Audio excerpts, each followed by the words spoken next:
I'm Tony Ruiz, contributing editor at Gold Derby, here with Sam Haskell, the executive producer behind both Dolly Parton's Mountain Magic Christmas and the Waltons Thanksgiving.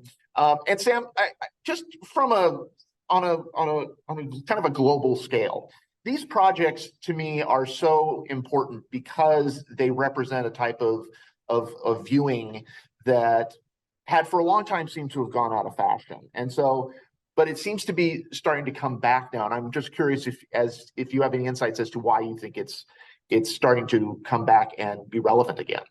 Well, without sounding prideful, I was told in 2015, when I did the very first Dolly Parton Coat of Many Colors movie, that no one was going to watch it and that no one watched TV movies anymore. That's why they weren't being made. But because I was so passionate about it and Dolly was willing to open up her world and her life, let's give it a shot, but don't expect too much. And on the day before it aired, I was told by someone very important at the network that it was not going to do well. 24 hours later, 16 million people had watched it, and the TV movie is suddenly back. And I've had so many producers and actors call me and say that that was the pivotal moment when the TV movie started coming back. And of course, NBC ordered a sequel immediately, Christmas in Many Colors, which we got our first Emmy nomination for. And that led us into the 8-movie deal at Netflix for Heartstrings. And then, of course, Christmas on the Square, which we won the Emmy for 2 years ago. And then I've done 2 Walton movies and another Dolly movie since. So we've done 14 movies in 7 years. And I think the TV movie is back. And the reason that I think our movies at Magnolia Hill are working so well is because they're bringing families together. And, you know, when I was a kid and I would hear that music, da da da da da da da da da da da da da da, I'd rush to the living room because it meant the Waltons was coming on. And we didn't just sit on the sofas, we sat on the floor in front of what we had, these pieces of furniture. You're so young, you don't remember this. You just probably know the flat screens, but we would have a big, beautiful piece of oak or mahogany furniture. Oh no, we still have ours. We still have it. Oh, that's so cool. We still have it. Screen, and we'd want to get as close to the screen as we could to watch the Waltons. And I just remember that so vividly. I felt the same way about Bonanza and Mission Impossible too. But the Waltons brought our whole family together.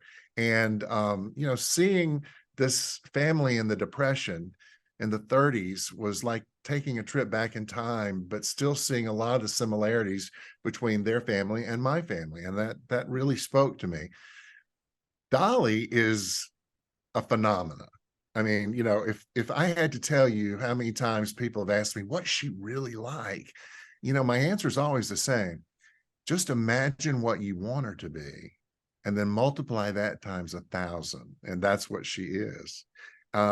She is the most delightful, incredibly creative person that I've really ever worked with. And for us to have done 12 movies together speaks to our relationship, our friendship, our trust in each other professionally, and both understanding and knowing what's going to work with families, because that's what we're all about, is trying to touch families and trying to bring that emotional contact with faith, family, strength, humor, laughter, tears, you know, the whole thing.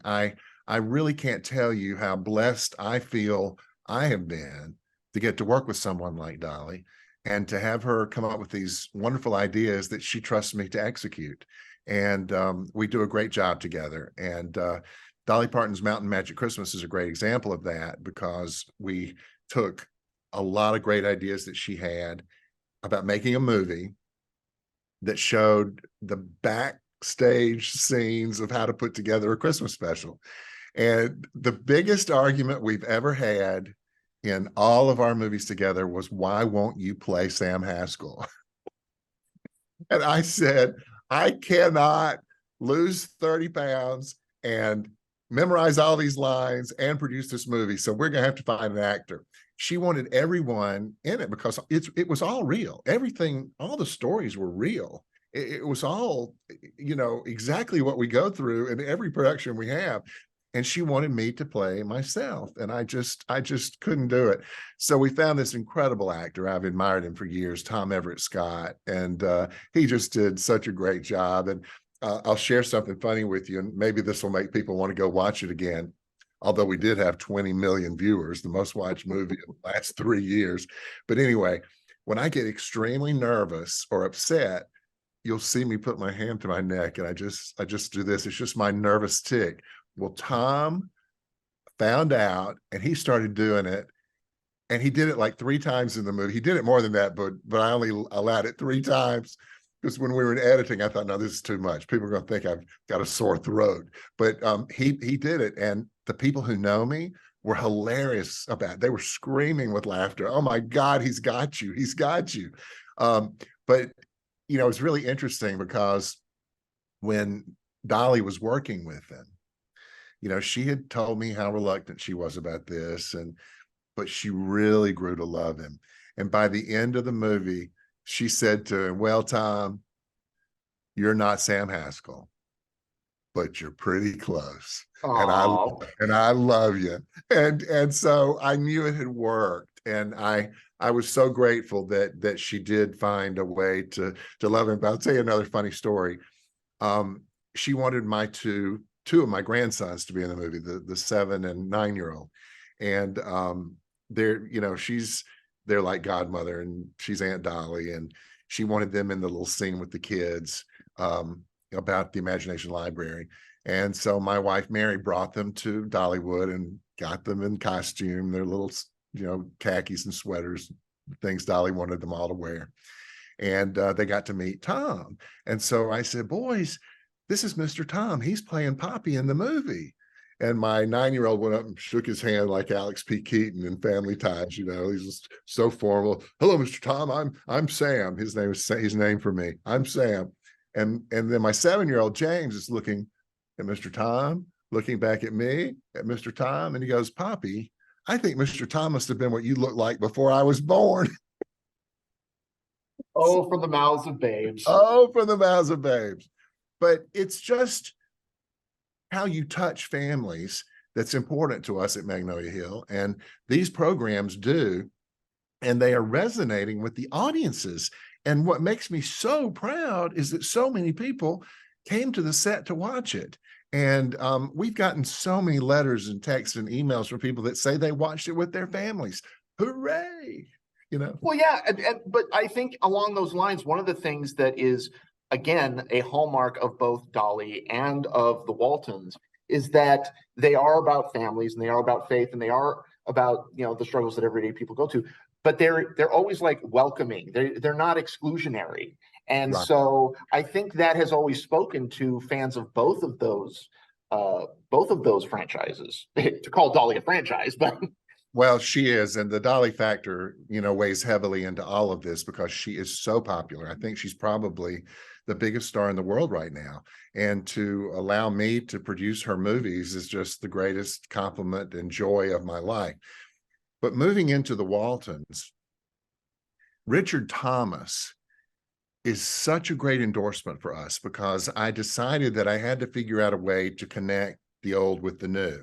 And when I was originally talking to my good friend Mark Pedowitz at the CW, who aired both these movies, I said, I really want to get Richard Thomas involved and have him connect the 50-year difference in when the first was produced versus the second.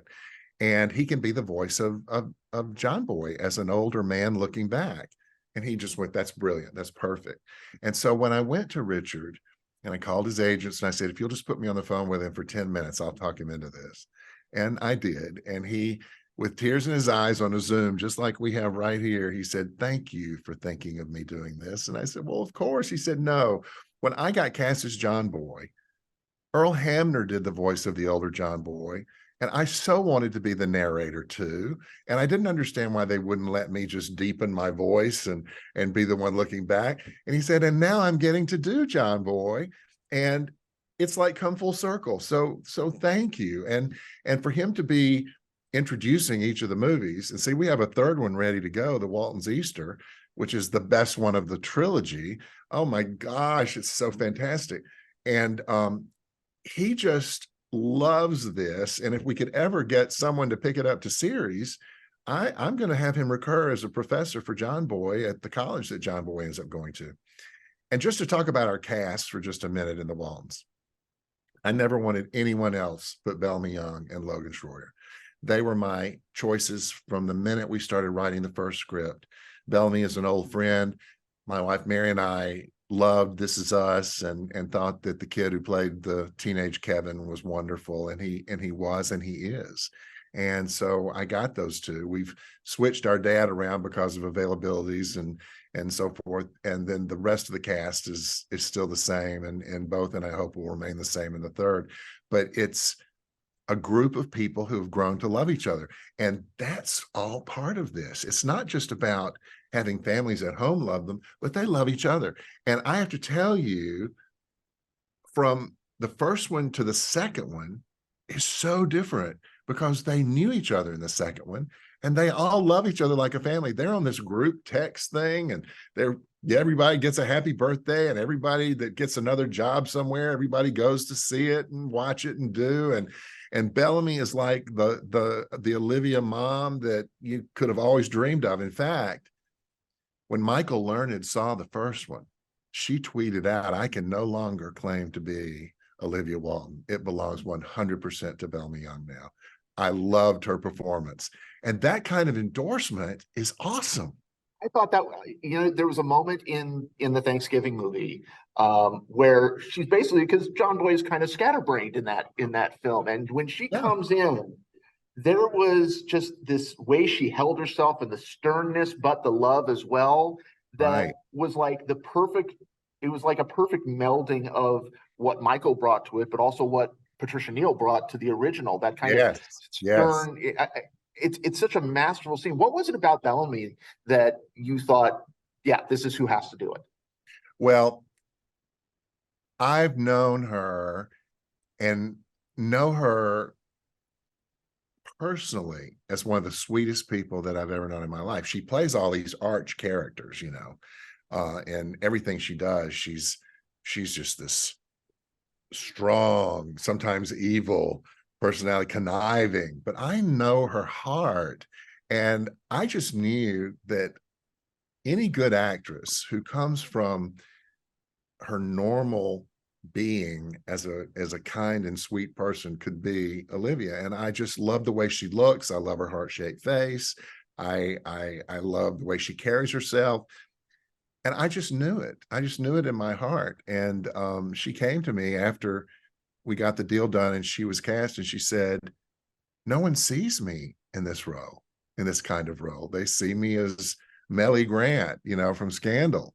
And I go, "I see you, because I see you as a friend. I see you as a charming woman. I see you as this incredible walking heart of kindness. And that's what Olivia is. And all you have to do is just be who you are, and it will be perfect." And so it is, and continues to be.